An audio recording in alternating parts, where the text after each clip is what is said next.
Welcome to Cleveland, Joe. We're here with the Lake Erie Monsters' new head coach, Joe Sacco, coming to us now 3 years. Will be 3 years with the Avalanche organization. Tell us a little bit about your background with the Avalanche organization, what it's been like for you. Well, it started, like you said, 2 years ago. There was an assistant coaching position available with the Lowell Lock Monsters at the time.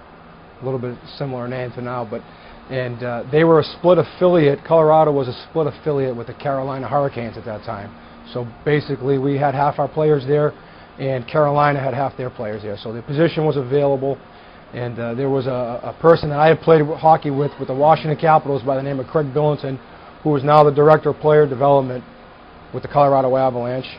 And we had been in touch over the last few years before that, leading up to that, and asked me if I was interested in the position, and I had always wanted to get back into the game in some capacity.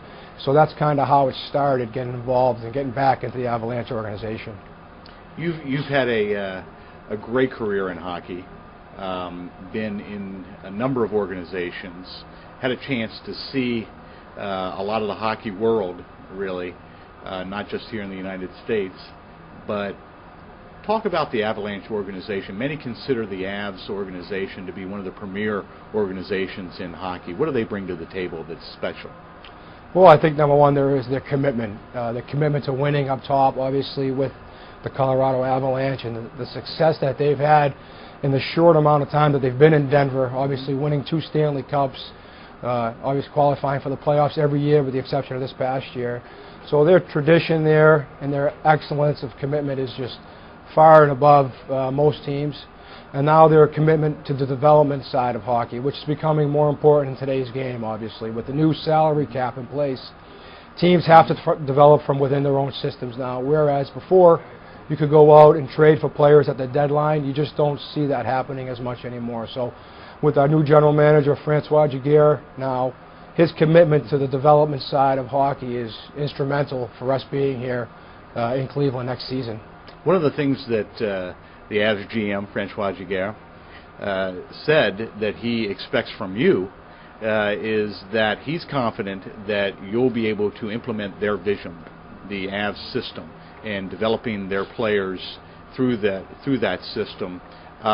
What does that take? What does that involve from your perspective in working with these guys at the AHL level? How do you look at preparing them for the next step? Well, there's a few factors that go into that. I think the first factor is obviously my job and Sylvain's job this year. First and foremost is to develop players for the National Hockey League. And the Avalanche have a culture, they have a philosophy that they like to live by, and we're going to try to do our best to kind of stay within those boundaries of that.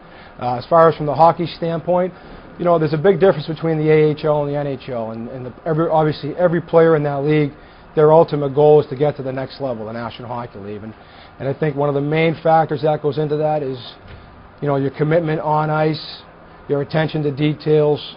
Are you willing to sacrifice and make sacrifices along the way to get yourself to that next level? Because really, when it comes right down to it, there are a lot of good players in the American Hockey League, but not everybody's going to make it to the National Hockey League. So Sly, myself, our job this year is to find out what's going to get those guys, and what's it going to take for those guys to get to that next level. And like I said, I think there's a few different factors that weigh into that decision. Details, preparation, how we prepare the players. I think that's important. Something that I've learned over the last 2 seasons as an assistant coach is how much preparation goes into getting these players to that next level. And it's critical that obviously we do our job as best we can to get those guys there. Gotcha.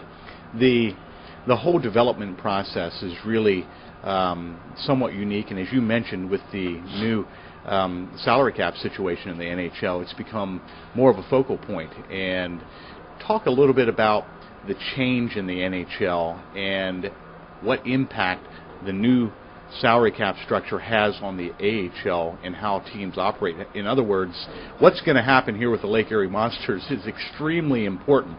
Not that a club's AHL affiliation hasn't always been important, but it's more important now than ever, isn't it? Yeah, like you said, more so now than ever.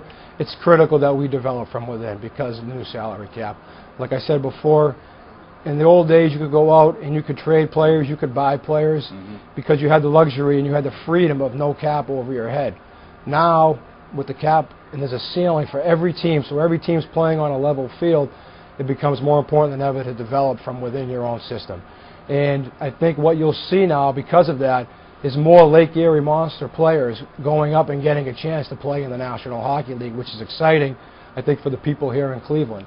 Before, you may get a few players here and there, but now I think you'll see even more players get an opportunity and get a chance to be a regular player in the National Hockey League.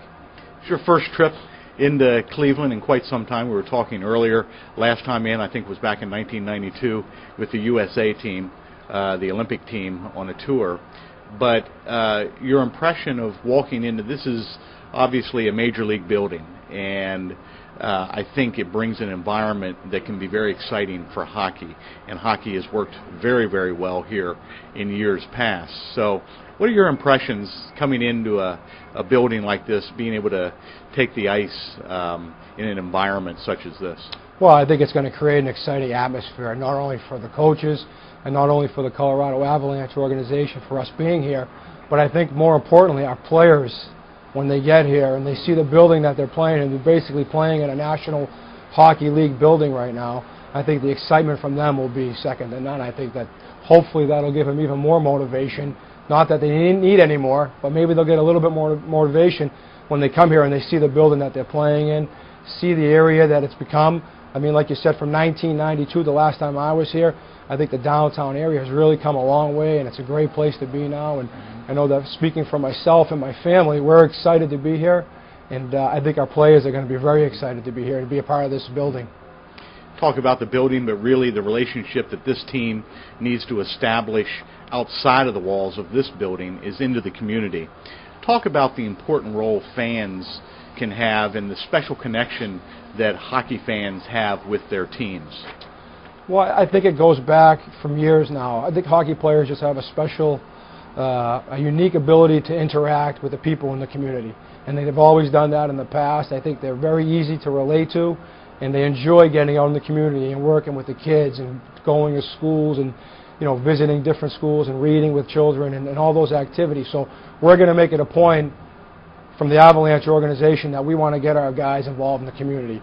For the last 2 years now, where we've been in Lowell and this past year in Albany, we've always made sure our guys got involved and they try to become a part of the community. And with our practice facility being out in Strongsville, I think it's a good area for the guys to get around there as well. With so many young families in that area, I think it'll be a great area to interact with the kids. And I think it should create a buzz. And I think, you know, I know from our standpoint, we're going to make sure our guys get involved in the community, and it's important because it's important to connect with the fans. I think that's important, not just come to the games and the fans see the players on the ice. They need to see them off the ice and what kind of kids they are, and because these kids are going to be players in the National Hockey League someday. Part of the excitement, I think, and the optimism about the Lake Erie Monsters stems from the owner, Dan Gilbert, who has done nothing but invest in the community, develop jobs for the community, invest in the team, invest in the arena here that the Monsters are going to be playing in. I know that he personally felt that there was a good match between the Avalanche organization and the Cavaliers and Quicken Loans Arena organization, and now the Monsters organization. So on behalf of Dan Gilbert, on behalf of the entire organization, we're excited to have the Monsters here. We're excited to have you here, and just like to hear from you one more time what it is, what's going to be the philosophy in terms of you coaching these guys, in terms of their existence on the ice in front of these fans. What is it that's going to really be special about their presentation and what you're going to have them deliver? Okay. Well, before I get into that, I would just like to say that obviously the Colorado Avalanche organization, myself, my assistant coach Sylvain Lefebvre, we're really excited and we're thrilled to be a partnership with the Cleveland Cavaliers and Mr. Gilbert, and so we're very excited where we're headed in that direction. Now, to get to your question, the philosophy of our team, I mean, we're going to try to do a lot of what the Colorado Avalanche has done in the past. They've had success. It's been a breeding ground for success there, so we'd like to follow in their footsteps as much as possible. And I think what that means is when the fans come to the rink, they're going to see quality entertainment. They're going to see young players. I think what you see in this league is young players that are eager. And I use that word a lot because they want that opportunity to get to the National Hockey League. So on the ice, you're going to see a similar product, hopefully, than what you see up top with the big club in Colorado. And that's been a fast skating, high tempo, puck pursuit team. Obviously, that's, for me personally, I want to be a hard team to play against every night. And our guys hopefully will never take a shift off. And we want to build something here, again, like I said earlier, with the fans, too, so we can connect with the fans. So it's not just you come to a game and you see the guys on the ice. We want to be more than that. We want to get involved in the community. We want the fans to know our players, not just on the ice. We want them to know them off the ice, so that one day when they are up in the National Hockey League and they're playing for the Avalanche, they can say, hey, you know, we know this player, not just on the ice, but we've got a relationship with him off the ice. And I think that's critical. And I think that's part of our philosophy why we're here in Cleveland. Joe, thanks again for taking the time to visit with us on LakeErieMonsters.com. We look forward to getting updates throughout the summer from you and heading into the first season. Thanks. Thanks for having me.